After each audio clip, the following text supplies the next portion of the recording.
Hello, everyone. I'm Mark McClellan. I'm the director of the Duke-Margolis Center for Health Policy, and I'd like to welcome you all to this webinar on the role of real-world evidence and regulatory decision-making. The webinar is co-hosted by the National Health Council and the Duke-Margolis Center for Health Policy as part of our joint educational series on an introduction to real-world data and real-world evidence, virtual training series for the patient community. The next slide, before we get started, I just want to go over a few housekeeping items. The webinar is being recorded. It'll be archived on the NHC website so that people who couldn't join us right now are able to use it, and you all can go back to it on the materials as well. All of the participants in this webinar are going to be automatically muted, and we will have some time at the later in the webinar for questions and answers. There is a Q&A tab on the screen. I think probably most people are used to Zoom by now, but please do submit any questions at any point along the way. We'll try to get to as many as possible later in the webinar, and maybe can work them into some of the discussion as well. So please submit questions, comments at any time using the Q&A function. As the next slide notes, this webinar is part of a Patient-Centered Outcomes Research Institute funded training series for the patient community on real-world data and real-world evidence. And we'd very much like to thank the advisory board members who are listed here for their thoughtful work in helping us put this series together and making sure that we're developing content that's as relevant as possible for all of you. So we really appreciate the guidance from the steering committee, but also want to make sure, again, if you have questions or comments to make this as tailored as possible, please submit them. The next slide shows some of the previous webinars that we've had in the series. The next one in this series coming up on February 12th is evaluating the quality of real-world evidence. If you are interested, just like for the others, you can go to the NHC website to register. And when you go to that website, you'll also see that the previous webinars are archived there as well. So just to introduce you to all of us, as I mentioned briefly at the outset, I'm Mark McClellan, the director of the Duke-Margolis Center for Health Policy. I'm also a board member of Cigna and Johnson & Johnson, and have had the privilege of collaborating with the team at FDA and with Nancy Dreyer on a range of topics related to real-world evidence. We have some collaborative agreements with FDA that have covered RWE topics. I'll touch on some of those activities later. And Nancy has led some very important work at IQVIA, where we've been involved too. So it's great to be working with this team on today's webinar. Dr. Jenni Lee, who is an epidemiologist who has worked at FDA for 8 years, first as epidemiology reviewer, then team leader, and now associate director for real-world evidence in the Office of Surveillance and Epidemiology at CDER. And I, Gina, you've seen the whole RWE effort at FDA grow and expand and take more roots in recent years, and a lot more, as she'll talk about, on the agenda for the coming months. As a subject matter expert, she leads OSE's activities for scientific review and research on medical products related to efficacy and safety using real-world data and real-world evidence. And she serves as OSE's liaison with the center, as well as with stakeholders and other agencies. She's got extensive experience in pharmacoepidemiology, observational study methodologies, and safety studies using real-world data. And her work has led to some major product labeling changes, which we'll touch on some of those today, as well as publications in peer-reviewed journals and FDA policy and process development. My friend Dr. Nancy Dreyer, as I mentioned, is at IQVIA, where she's the Chief Scientific Officer and Senior Vice President for Real World Solutions. And she's also Assistant Professor of Epidemiology at the University of North Carolina at Chapel Hill. She leads IQVIA's Center for Advanced Evidence Generation. She's a fellow of both the International Society for Pharmacoepidemiology and DIA, and her current work is focused on COVID-19 along with other issues of regulatory and public health importance. And I think we're going to touch on some of those COVID-19 real world evidence issues, which are turning out to be quite important in their own right. She's recently been recognized as with the Red Jacket honor from Pharma Voice in 2020, and also with DIA's Global Inspire Award for Author of the Year in 2019. She's also celebrating the recent publication of the 4th edition of the popular book in this area, Registries for Evaluating Patient Outcomes, a user's guide. So I can't think of two better people to work on, to contribute to this webinar than Jenni and Nancy.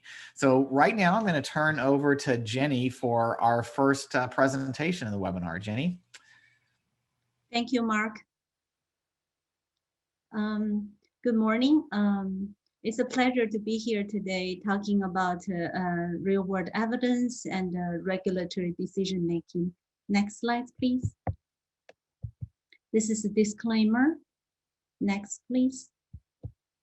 The topics I hope to touch upon FDA's real-world evidence program and talk about the development over time for RWE and regulatory decision making. And last, we could talk about the opportunities and challenges that we're facing. Next slide, please.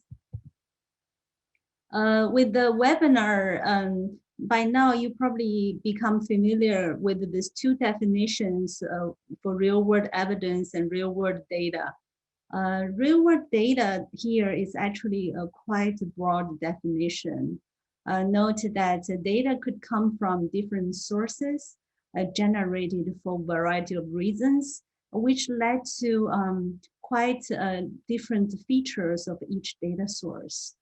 We have more experience using certain type of data than others. Therefore, it calls for a careful consideration for fit-for-use assessment of real-world data. Secondly, the generation of real-world evidence requires not only data, but also careful examination of research questions of interest, regulatory context of the product, proper study design and analysis. Randomized trial generate reliable results in support of efficacy and safety assessments. I believe if done correctly, non-randomized trial and non-interventional studies could also shed light on the treatment effect assessment. Next, please. The 21st Century Cure Act mandates that FDA evaluate the use of real-world evidence to support a regulatory decision-making, including approval of new indications or support or satisfy post-approval study requirements.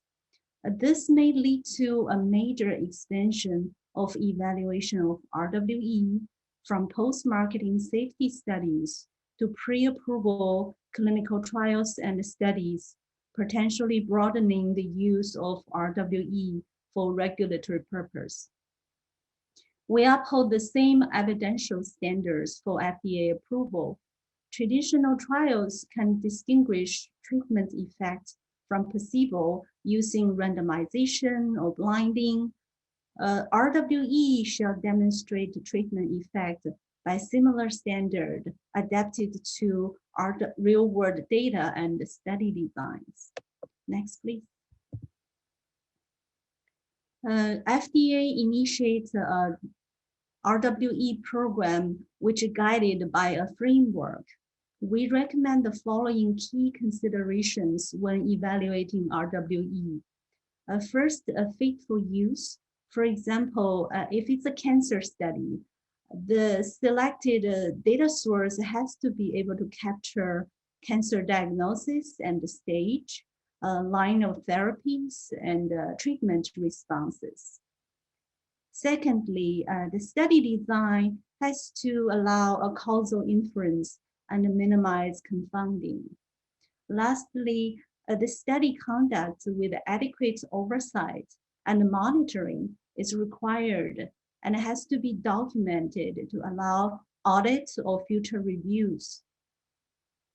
In addition, the program addresses key real-world evidence-related issues through demonstration projects, stakeholder engagement, RWE subcommittee, and FDA guidance development.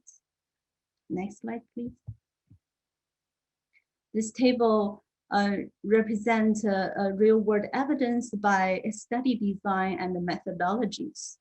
RWE has already been used for regulatory decision-making even before the 21st century cure. Initially, RWE primarily generated by non-interventional studies with the secondary use of claims data or by patient registries, as shown on the right panel here. It's largely used for post-marketing safety monitoring and evaluation. For example, the FDA's Sentinel system. Next, please.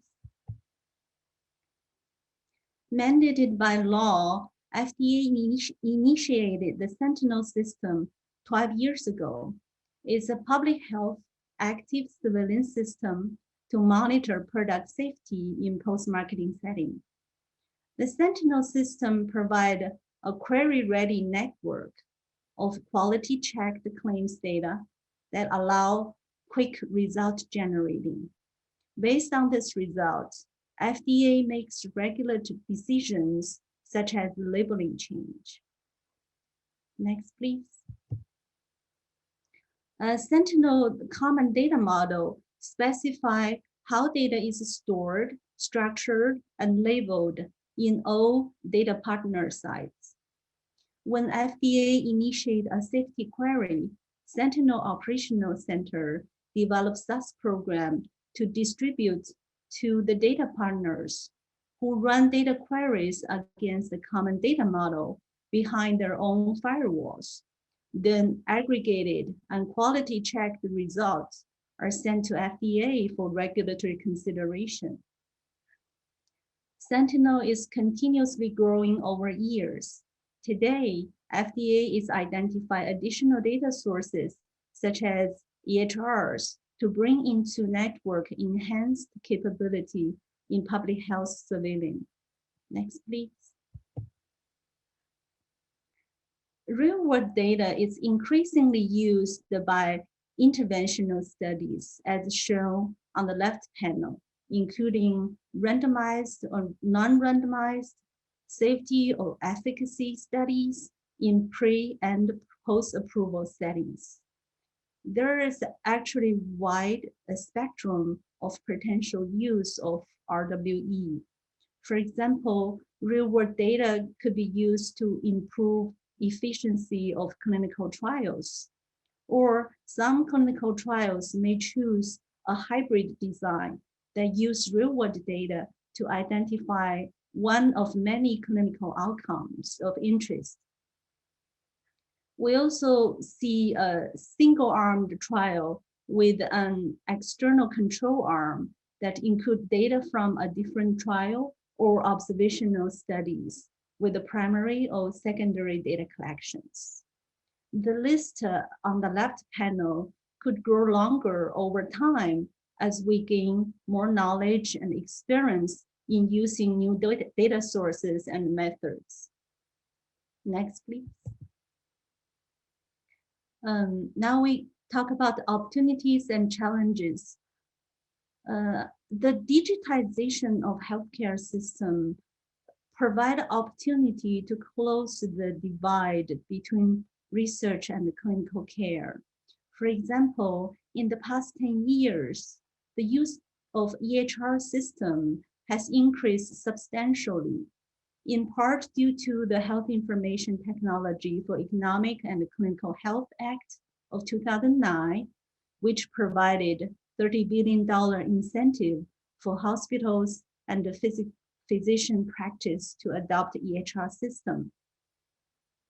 EHRs may present a granular clinical picture by including lab results, pathology report, image data, and clinical notes.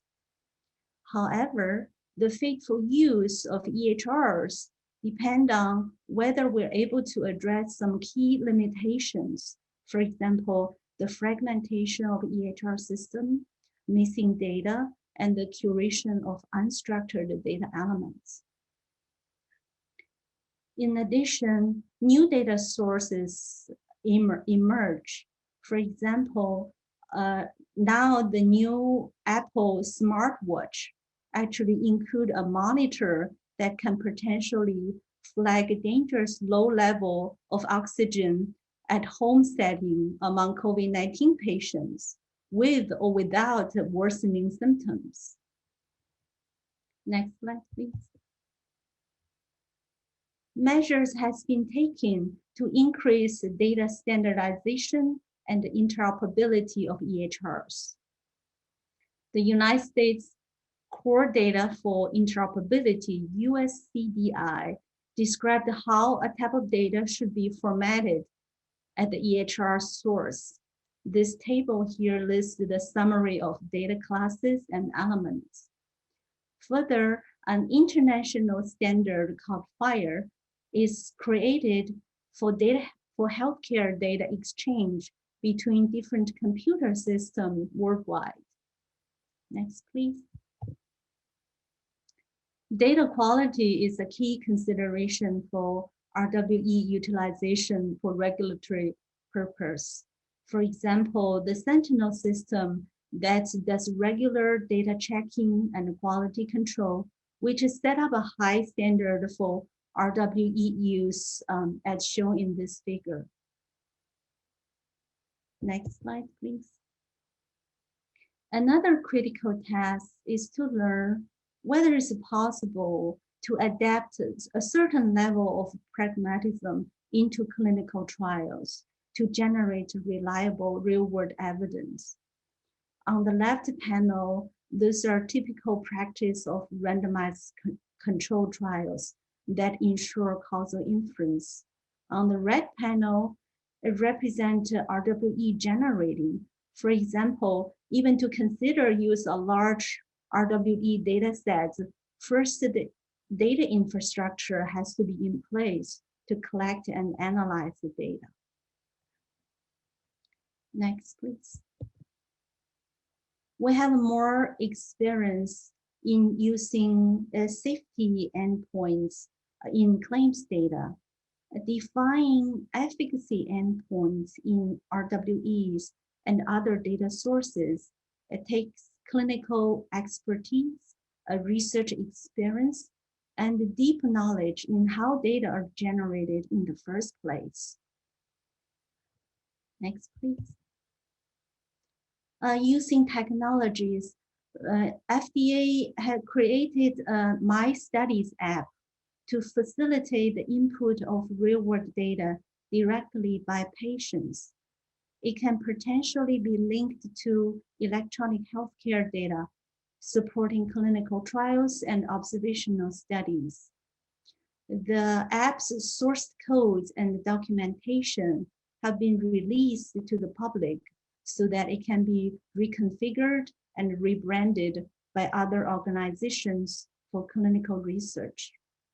In April 2020, FDA and collaborators added a new feature to facilitate electronic informed consent for COVID-19 research. Today, 9 IND investigations and 33 study sites are using FDA's MyStudy app with this feature. Next, please. In conclusion, FDA is accepting real-world evidence for regulatory purpose while upholding evidential standard for approval. Emerging data sources and technology represent opportunities in generating quality RWE for regulatory consideration. Studies and methods can advance RWE use by examining the quality of the data source, advancing methodologies, developing real-world study endpoints, and leveraging techniques such as machine learning, natural language processing. With that, it concludes my presentation. Thank you.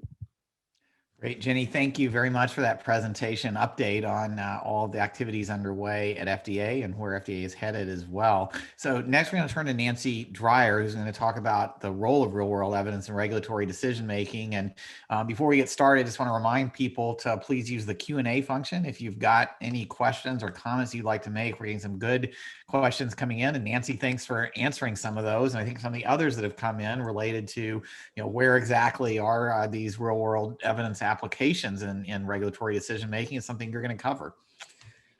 I'm happy to have this opportunity, and I appreciate if you'd go to the first slide. Thank you. Thanks everybody for having me. And I'm happy to have this chance to talk to you about all the different ways that real world evidence is shaping regulatory decision making. Now let me orient you to this slide for a minute. We see these columns. On the top, you recognize FDA, I'm sure. The middle column is European Medicines Agency, which regulates European Union. And then to the right is the Chinese regulatory agency equivalent to the FDA. And the columns talk about when they used real world evidence for a first approval or an expansion of an existing label. And then I've got three categories in my rows of kinds of studies, because I think we want to go beyond the data to how do you use them. So the first row with only one element in it is a pragmatic randomized trial. And I'm going to explain to you in a minute just what that means, why it was important, and what it accomplished. That middle row of greens are called external comparators. So think of a single arm trial. And then how do you know if what you see is different? Well, they look outside the trial to an external control or an external comparator. And I know one of the questions was raised is this only for cancer? And if you look down this row, you will see a lot of cancer examples. And I, in fact, am going to take you through 3 or 4 of those cancer examples. But I wanted to point out to you, this is not just a tool for cancer. It's often a tool for rare diseases and for situations where it's very difficult to randomize. So we need to think through that as a possible broadened uses. And then the bottom categories, the rows included in gray and labeled observational, are the traditional rare diseases that you couldn't really randomize people, so you didn't try. There just weren't enough and you couldn't wait. Often situations where there was no evidence at all, but it shows you the value of case series, except for this one row where I've got the Chinese data for Avastin.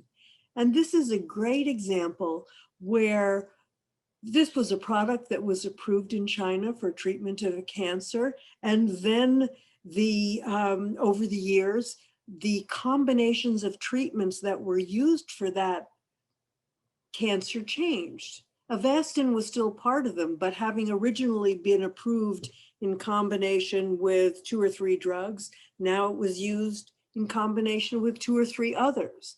So the Chinese authorities looked at evidence from 3 different record reviews from different hospitals where they looked at how it was performing in these new combinations and said, we don't need more studies. It's obvious this works very well in these new settings too. I think you're going to see a lot of that. Let's go to the next slide. So I want to tell you about that lonely line that was at the top of my table, the randomized pragmatic trial. Now, I hope it's safe to assume that many people in the audience understand what a randomized clinical trial is, randomized controlled trials. People who are eligible for your study get decided by randomization. So outside of the clinician or the patient decision-making, what treatment they get. And it has, the concept is it gives you nice balanced groups and very strong evidence, because we don't have to worry about selection factors that drive people to one treatment or another. We don't use those often with real world evidence, but when we do, you can get a really strong study. And this is an example of one. So in this case, it was comparing oral antipsychotics to one that were taken daily to a monthly injection.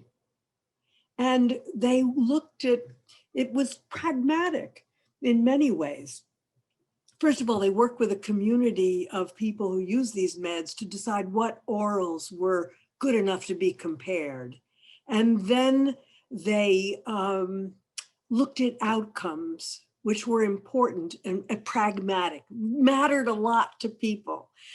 So they took a high-risk population, people who had had psychotic breaks that required them to be hospitalized. They had attempted suicide. They'd been jailed, for example. And they got them to be willing to be randomized either to the monthly injection or to any one of these 7 oral drugs that they all agreed were similar. And then they followed them up to see relapse. And the relapse were those same things that made them high risk. Another psychotic break, a suicide attempt, going back to jail, etc. And they found that there was a much longer time to relapse when you had a monthly than a daily. And when you think about the challenges these populations have, not surprising. But the impact on this was actually a change in the label, but perhaps not what you think. Go to the next slide. I'm going to show you the label. Okay, to make it easy for you, no change. Okay, indications still the same. Now let's go to the next slide. What Janssen, who commissioned this study, felt this was a win because they got all the information about comparative benefit listed in their label.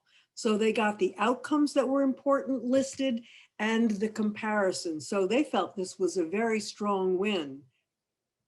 I think this is a lesson to pay attention to and a kind of design that we may see more of. Now let me move to the next category. Then these are the external comparators. Exactly. Now move to the next slide. You were right. So look at this. We have a treatment group, a single arm trial.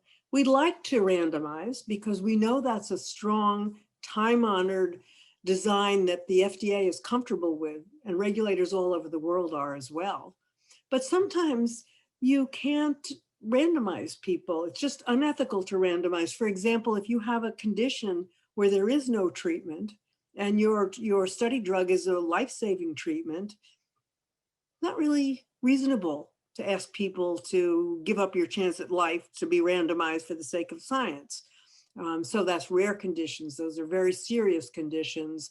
And often just dealing with the practicality of people not wanting to take anything but the new drug. And I'll show you an example of that. So here in these situations, we look outside of your treatment group to find patients that are as similar as possible to your treatment group. And I say broadly match the inclusion and exclusion criteria because we often don't have the same data available to make an exact match. And sometimes they don't even have to broadly match. I'm going to show you that too. Next slide, please. This is an example where an external comparator broadly matched the cases. So here we have metastatic Merkel cell carcinoma, a very rare condition. There was a single arm trial that showed that this was greatly improving the duration of response and the overall response in people who took it.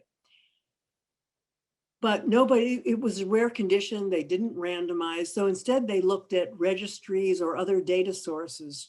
And I show here the comparison data from the US. And the first thing that should jump to mind is there were 88 people in the trial and 14 in the benchmarking group.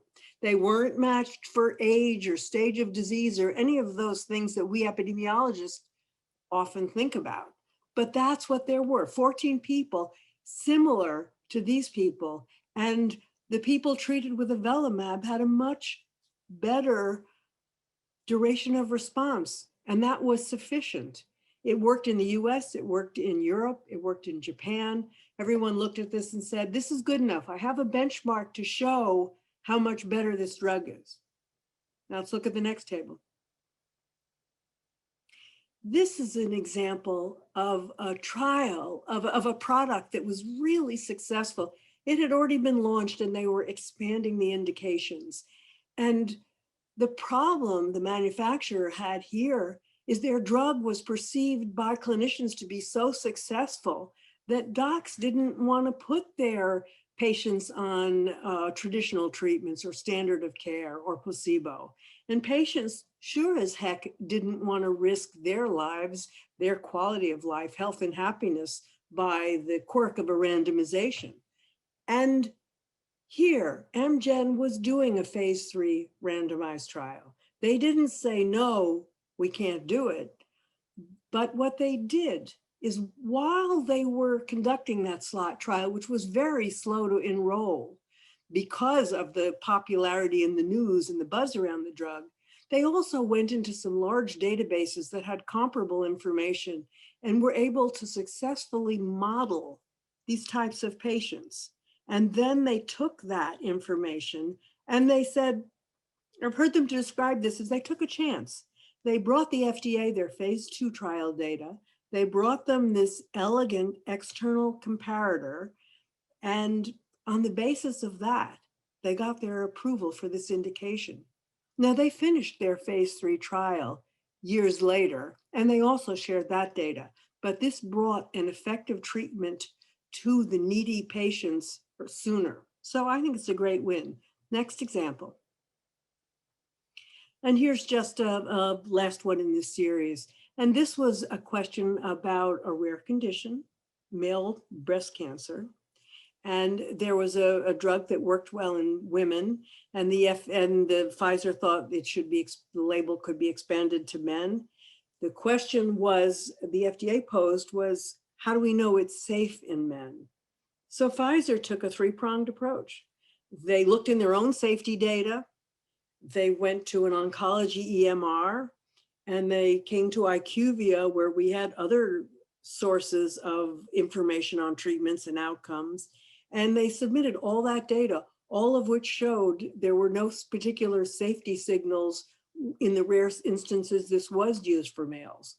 So they got their label expansion. Next slide, please. I want to wrap up with where we are now. Some call it the future, but I'm afraid, as we all know, it's the present.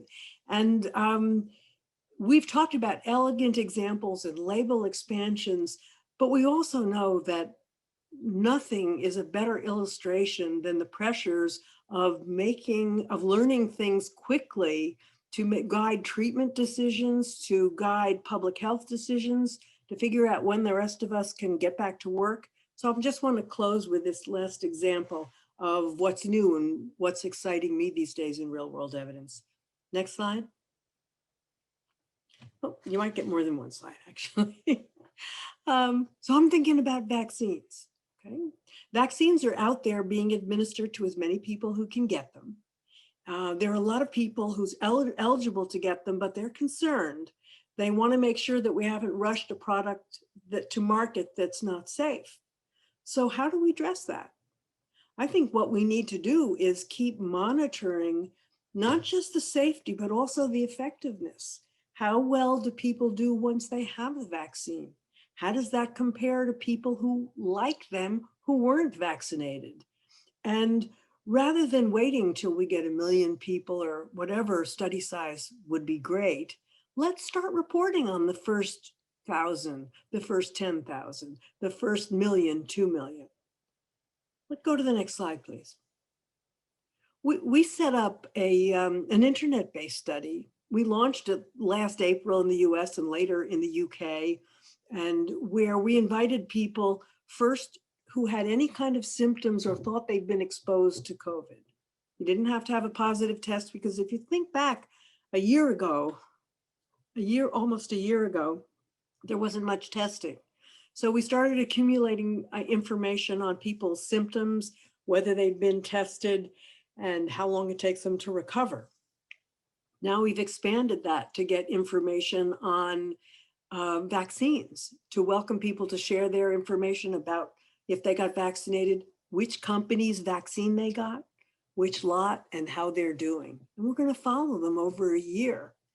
We also have a particular added strength to this program where we are able in the United States through a vetted, very secure process to link people in this care registry to some outpatient pharmacy data and some other real world data that is linkable through this secure process, so we can understand what medications they're taking and do those put them at higher risk or lower risk, and understand the impact on the health system.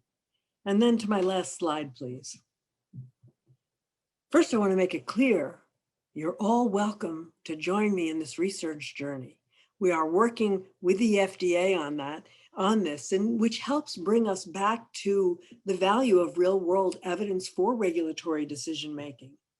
We developed our vaccine questions in collaboration with the FDA. We have a combination of data quality checks and agile data quality assurance and curation. So we weed out the people that are think it's good sport to fool with online surveys. There are quite a few of those.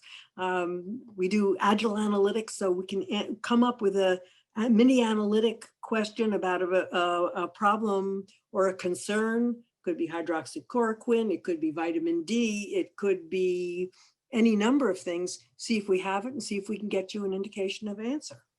But it's a really exciting way to have a living laboratory of real world evidence, which we're periodically adding questions and retiring them and changing them to try to get a good view on what's happening. And that ends my formal comments. Hey, Nancy, thanks very much for those formal comments and for working on a few answers to some of the questions that have come up already.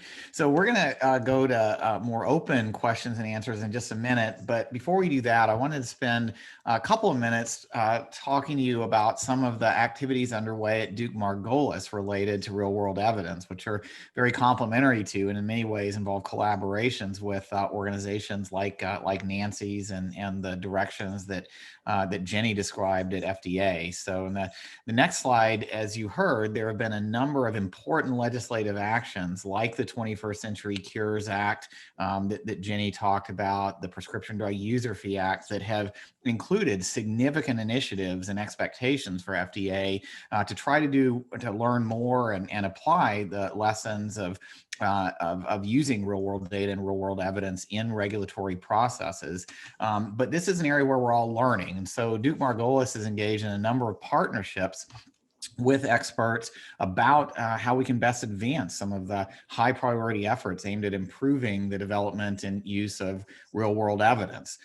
One of these areas is our real world evidence collaborative. And I think on the next slide, you can see an overview of the organizations who participate in our real world evidence collaborative, including IQVIA. It's really a multi-stakeholder effort with organizations that represent patients, data technology companies, pharmaceutical companies, academic institutions, professional societies, as we try to develop this new and very promising area of regulatory science and evidence.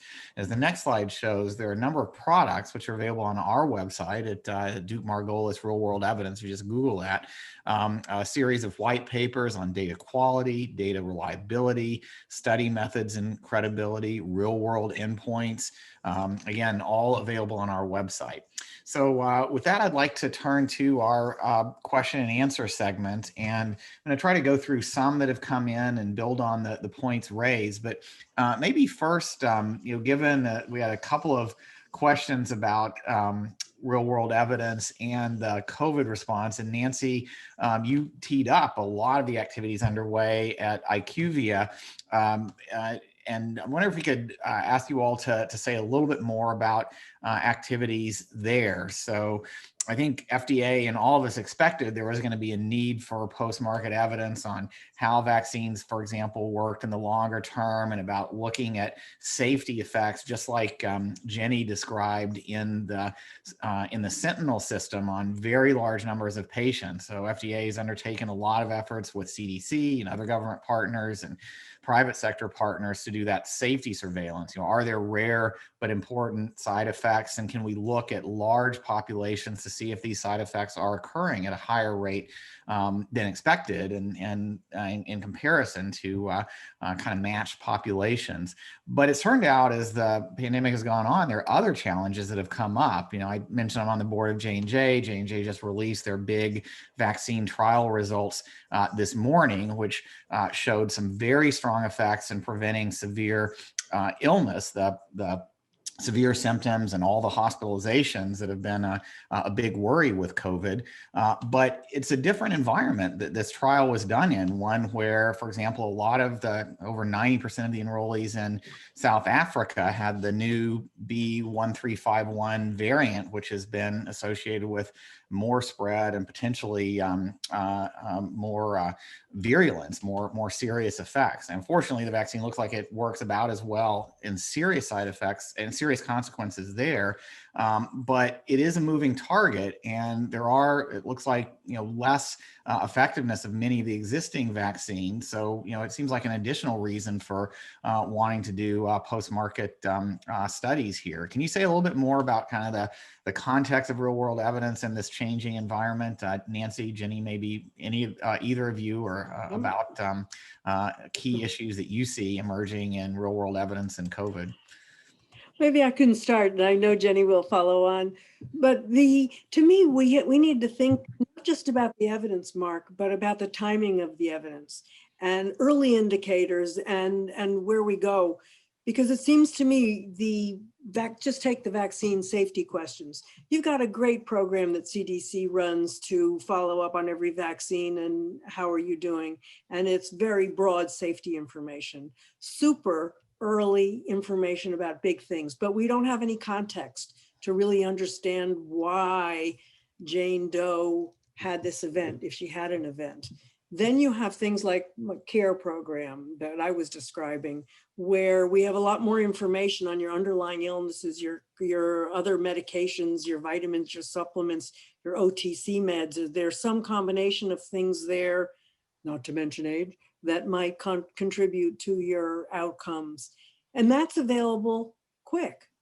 So, and then after that, to me, in my thinking, I'm almost going through the spectrum. The next one on the spectrum is the database studies. Could be Sentinel, could be any number of database studies where information has gone through an evaluation process, an amalgamation, a curation, even more so than the patient-reported information. And then, of course, we have the formal safety studies that each manufacturer needs to do, but those aren't comparative. They're just single product studies. But so I think you have increasing levels of carefully evaluated medical information, but sometimes as you move to the right-hand side of the spectrum, I think we lose a little bit about the patient voice. And as we're studying COVID, whether it's going to be the experience of vaccinated people and do they get new infections at all or more mildly, we also want to know what are the persistent long-term effects we're starting to hear about, and are those anomalies or is that the tip of the iceberg? Jenni, I know you're on the drug side of FDA, so that doesn't directly oversee the vaccines, but on the drug side, there are treatments like monoclonal antibodies, others, existing repurposed drugs that show some promise. Any comments about real-world evidence from your standpoint in the COVID response? Yeah, so this is the COVID-19 is certainly the priority at FDA across centers, including biologics, CBER, including CDER. Sentinel is actively initiating a study to look at the drug utilization, assess safety, efficacy of COVID-19 related treatments. I also agree with Nancy talking about patient's perspective. For example, it's still, we don't know whether it's safe for pregnant women, for women that's breastfeeding. So a lot of data could be collected, and we are 100% all hands on deck to prioritize the COVID-19 related studies. Great, thank you. So I do want to go to some of the other questions. So several were related to COVID, and several are related to back to when can these real world evidence methods be applied? Is it just in cancer and rare diseases? Is it in other settings as well? Is it for certain kinds of questions? And maybe Jenni, to start, could go back to, could you say just kind of maybe expand a little bit on the sort of the core FDA framework here that you use in thinking about applicability of real world data and real world evidence methods? I know it mentioned data, or it mentioned methods, it mentioned how well the studies were carried out. Those are big issues in areas where the data hasn't been used for studies before. We're still working on the methods, and this is still kind of early days in some ways. And then Nancy, I want to turn to you for comments and as well. Thanks, Mark. Yes, so it's true. We see more submissions on rare disease and oncology.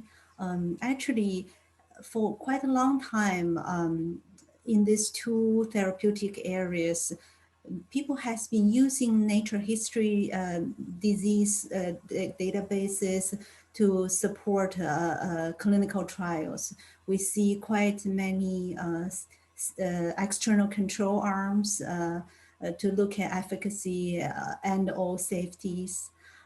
Beyond these two therapeutic areas, we also see increasing number of RWE submissions, both on safety and efficacy. Mark, you're right. It is sort of in the beginning phase in a sense that researchers try to figure out what's the best data source, whether the study endpoint can be reliably captured, measured, and some unique methods to control confounding associated with observational study. So those are the sort of priorities that it takes more than one party, not only government, but also the stakeholders, the industries, and academic, to sort of collaboratively develop those approaches that increase people's confidence in generating reliable real-world evidence. Yeah, and Nancy, several of the questions just picking up on that relate to, in one way or another, the quality of the real world data. And I think something that maybe when this was all starting, I know you appreciate it, you've been working on it for a while, but the data quality and reliability is really important. I mean, in the usual FDA clinical trials that are used for approval, there is tons of effort that goes into making sure the data are complete and audited and so forth. And that gets back to the importance of fit for purpose data in real world evidence application. So if you could say something about that, and then any other comments. As you've seen, there are a lot of questions in this general area. Yeah, I'm smiling, Mark, because I'm thinking about that Surgisphere debacle of those papers retracted from the New England Journal and Lancet. And if you read them, it sounded like they had the best curation and fastest and most thorough you could want. But it didn't sound like that actually happened. So I am involved in a number of discussions with current and former regulators about what should be done, both in terms of quality assurance and curation, as well as the audit trail. My first comment is that the RCT thinking of just provide me the analytic data set so I can make sure you analyzed it, the wrong paradigm. Because with real world evidence, the heart of the evidence depends on how you extracted those data, who you included, who you didn't include, if the people you were interested in were likely to be in that data set, And if the outcomes you're interested in are also likely to be recorded. So first you have to start with that provenance description part of the quality assessment. But then I have been having the most interesting experiences in data quality, and Mark has kindly listened to lots of them. But starting with understanding, evaluating, doing curation and quality assurance in electronic health records, particularly in injury surveillance work we do for professional sports, for NFL and NBA. You learn a lot about how much training you need to do to make sure that data gets created and recorded in a careful way. And then what I've learned with person-generated health data through CARE is that you have to watch out for a combination of what they call bad actors. So those are the malicious intent and bad typists. So I know that I've now seen all these examples where they teach kids in high school about programming, how to have bots that'll just mess up somebody else's survey. And we look to find people who are, you know, under 5 feet tall, over 800 pounds, pregnant, had a transplant, cancer, and pregnant. You know, so you start to develop your QC, and you have to, and so it's all about transparency. What you do, you explain it, and how you keep checking, because as soon as you fix one problem, you need to start looking at the next.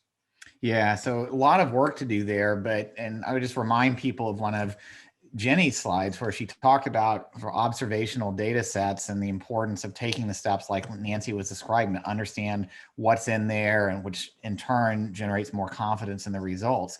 But the more that you can get these data sets cleaned up, well understood, the more that you can do with them. And Jenni even described a progression where, you know, if there's a good collection of data, maybe in a registry format, that it could even support maybe some simple randomized trials at some point, or could form a sort of a comparator arm in a single arm trial. So there is a progression here. Nancy, there are a couple of comments that are about the methods part of that. So, you know, prong number one are the data fit for purpose. Prong number two are the methods. So, you know, for example, Lena had a question in the context of external comparator, under which conditions is broadly matching needed versus being more lax or more stringent. So for maybe Nancy could start, but both of you have thoughts on, how do you know when the methods are right? You know, how well matched do the populations need to be? What are the right methods to apply to a given question? Well, it's just the right question, and not surprising coming from Lena. But it comes to the rarity of your populations, and I think it's, and Mark, you can answer this better than I can. It's a negotiation. It's a discussion with FDA. But you know, the metastatic Merkel cell carcinoma was so rare. They took what they could find, and it was interesting that both EMA and FDA commented on how useful the benchmarks were, but it was such a rare condition that you couldn't begin to get match on age, even broadly. So it's pragmatic, I think, the answer to this question. The Blincyto example, they had phenomenally large amounts of EMR they could use, so they could start to do some modeling. The metastatic Merkel cell carcinoma was a small registry, or I think it was actually US Oncology in the US, but still a rare population. In Germany, it's a small registry. Jenni, any comments to add to that? Or, oh, sorry. Sorry. Yes. So I hear the question asking about the external control arm. The comparability between the internal external arms are critical issues when it comes to RWE evaluation. I want to emphasize several factors are taken into considerations. For example, for the indication for the disease, what's the anticipated effect size of the study? That's probably matter when the effect size is big. That's actually have a little room for us to navigate it. And then other factors also determine, how well we know the nature history of these conditions, what's the risk factors, what's the prognostic factor, how much we know about this condition, and what's the public health impact of the condition, the pregnant incidence, the prevalence rate, what's the existing treatment options. We take all those factors into consideration when we look at the quality of the external control results, and they make a sort of based on the totality of the evidence that make a decision. Mm-hmm.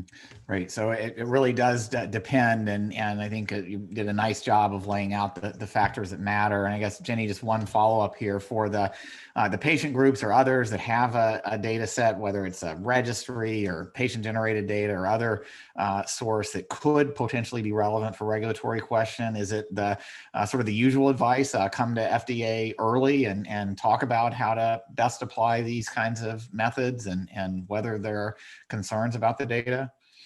Yes, certainly. Early communications help. And for, FDA very value a patient orientated outcome, patient reported outcomes, and if the sponsor or any application consider using patient reported outcome, we're available to discuss. And any available evidence, either from the literature, from prior studies and clinical trials, any supportive evidence that you could put together and present to FDA, that'll be really helpful. Right. And then one more question for FDA and Jenni. Does FDA expect to issue some new guidance related to real world data and real world evidence? I know the regulatory agenda for the agency just came out and it actually features real world data and real world evidence pretty prominently. That's right.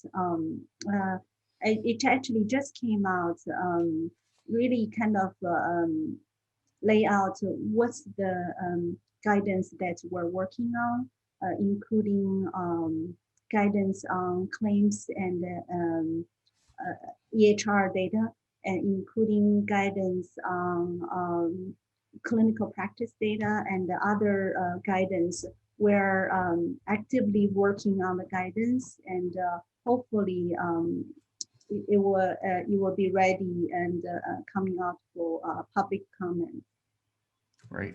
So we are just about out of time. Nancy, any final thoughts for the group on things to look forward to or final pieces of advice? Keep thinking, keep engaged. This is a moving landscape. Yeah. What I hear from regulators is they're interested in us all working together and helping move that landscape. There are a lot of good questions from the people who are listening here, and that gives me hope. Yeah. And speaking of all those good questions, I'm sorry we didn't have time to get to all of them. We will try to follow up a bit. Remember that this webinar and others in the series are available for viewing afterwards. And I do want to thank, available on the NHC website, and I do want to thank Nancy and Jenni, especially for the presentations and the time with the Q&A here. I want to thank NHC as well for working with us at Duke-Margolis on the webinar. Joy Eckert from our team at Duke-Margolis, and I hope you'll stay tuned. Clearly a very dynamic and important area for further work. Thank you all, and I hope you have a good day and good weekend.